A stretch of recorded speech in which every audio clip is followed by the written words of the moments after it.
Le bloc d'information tout en images de AMTV, c'est parti avec le point de la situation du coronavirus au Sénégal. Dans le bilan de ce mardi 27 octobre, le ministre de la Santé et de l'Action sociale a annoncé 6 nouvelles cas de contamination au Covid-19.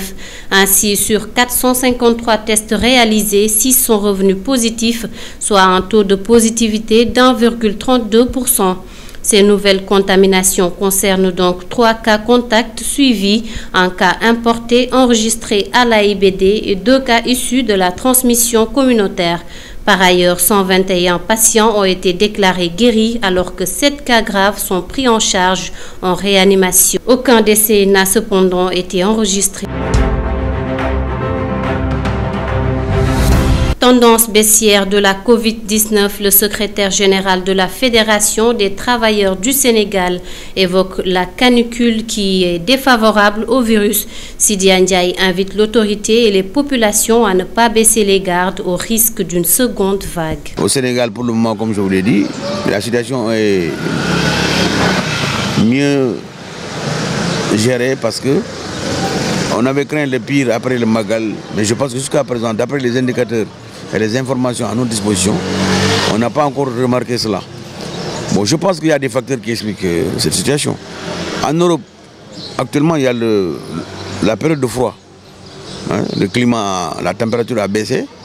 Est-ce que c'est un facteur qui favorise le développement du virus? Pendant qu'ici, il fait excessivement chaud.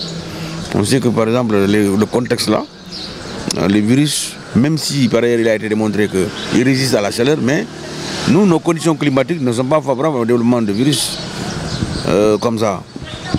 Donc je pense que c'est ça qui explique la situation, mais il faut qu'on soit vigilant. Il ne faut pas baisser la garde. Surtout ne pas baisser la garde. Parce que baisser la garde, ça veut dire que lorsqu'on abandonne les mesures barrières et que le truc vient en masse, c'est autre chose. Et tout le monde sait que quand il y a une seconde vague, ça veut dire que le virus s'est adapté, il s'est métamorphosé et qu'il devient beaucoup plus agressif. Donc faisons attention.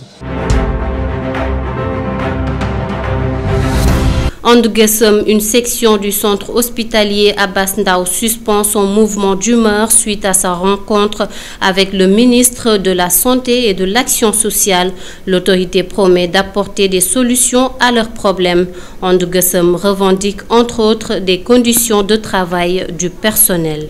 Après sa rencontre avec le ministre de la Santé et de l'Action sociale Anduguessum, section du centre hospitalier Abass Ndao, la pédale douce. Nous avons été reçus donc par le ministère, nous avons discuté et ce qu'on a arrêté sur la question d'Abass Ndao, c'est qu'on a trouvé une formule consensuelle qui arrange tout le monde, de faire en sorte que pour l'instant, on va geler les activités de grève et permettre à la représentante du personnel de rejoindre son nouveau poste d'affectation, quitte à ce qu'après, le ministère s'est engagé à la faire revenir au sein de l'hôpital. Donc c'est la formule que nous avons trouvée. Pour la prime des travailleurs des collectivités locales aussi, le ministère s'est engagé incessamment à régulariser la situation. Auparavant, le syndicat revendiquait plusieurs points. La gestion sur laquelle nous avions déposé un préavis, c'était un problème global de gestion. Il y avait la mort qui ne marchait pas, il n'y avait pas d'ambulance, il y avait des problèmes pour les laboratoires, les intrants. Donc il y avait un problème réel de gestion au sein de l'hôpital. Mais comme vous le savez, le problème de l'affectation est venu se greffer et corser l'addition. Ce qui a fait que on a rué dans les brancards et on s'est allé en mouvement.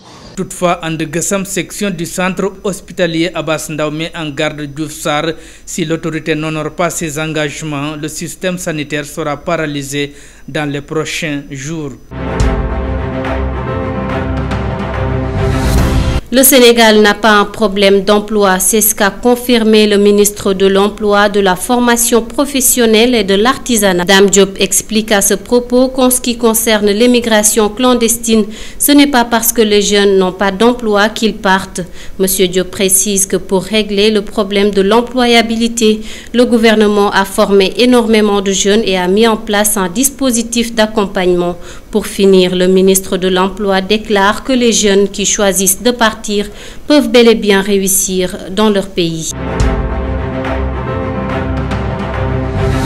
La recrudescence de l'immigration clandestine par voie maritime est considérée comme un drame social qui préoccupe au plus grand niveau le peuple sénégalais. 5 navires ont été interceptés entre le 7 et le 25 octobre. Le gouvernement fait le décompte avec 388 personnes secourues, 28 convoyeurs arrêtés et annonce le renforcement des opérations de surveillance en mer. Le phénomène de l'immigration clandestine qui semble reprendre de l'ampleur préoccupe les populations. Entre le 7 et le 25 octobre 2020, 5 pirogues ont été interceptées par la Marine nationale, appuyée par la Guardia civile espagnole et des piroguiers sénégalais, et 388 personnes ont été secourues. Alors que l'enquête suit son cours pour élucider les circonstances dans lesquelles une pirogue de fortune a pris feu vendredi dernier, faisant presque 150 morts. Une autre embarcation s'est renversée en haute mer et les patrouilleurs n'ont pu sauver que 39 personnes. De son côté, le gouvernement, qui constate avec regret la recrudescence de l'immigration clandestine par voie maritime, annonce le renforcement des opérations de surveillance en mer qui sont en train d'être menées avec des moyens aériens et navals renforcés. Une coordination est assurée, signale-t-on dans le communiqué. Ces opérations de sécurisation ont d'ailleurs permis, selon le gouvernement, de procéder à l'arrestation de 28 présumés convoyeurs. L'éducation sexuelle, une initiation très importante dans la vie des jeunes en croissance. Cependant, rares sont les parents sénégalais qui se préoccupent de la fournir à leurs enfants. La plupart négligent donc par pudeur cet aspect fondamental. Les Sénégalais ont comme coutume de s'abstenir à discuter de sexualité, surtout quand il s'agit de parents et ses enfants. Beaucoup de jeunes ne bénéficient pas d'éducation sexuelle auprès de leurs parents, car ces derniers éprouvent beaucoup de gêne à le faire.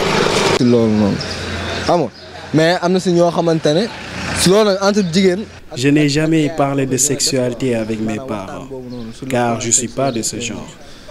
Mais cette discussion sexuelle se passe d'habitude entre une fille et sa mère. À part ça, je n'ai jamais vu un homme en parler avec son père. Je n'ai jamais posé la question à mon père. Et lui non plus, il ne m'en a jamais parlé. Certains parents prônent pour cette pratique qui semble être négligée par beaucoup de personnes et encouragent les autres parents à faire de même.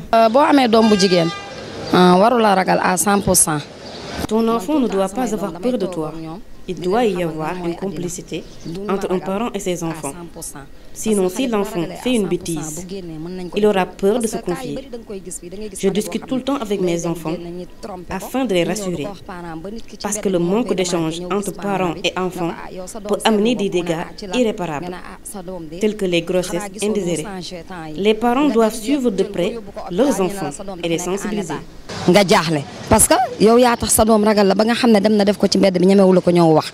Quant à certains jeunes, l'éducation sexuelle peut être avantageuse parce que celle-ci leur permet d'anticiper certains éléments dans la vie d'une personne. Tout ça, on doit discuter avec l'enfant sur tous les sujets, n'importe quel domaine, pour qu'elle puisse savoir les dangers, les risques qu'elle encourt pour pouvoir les éviter.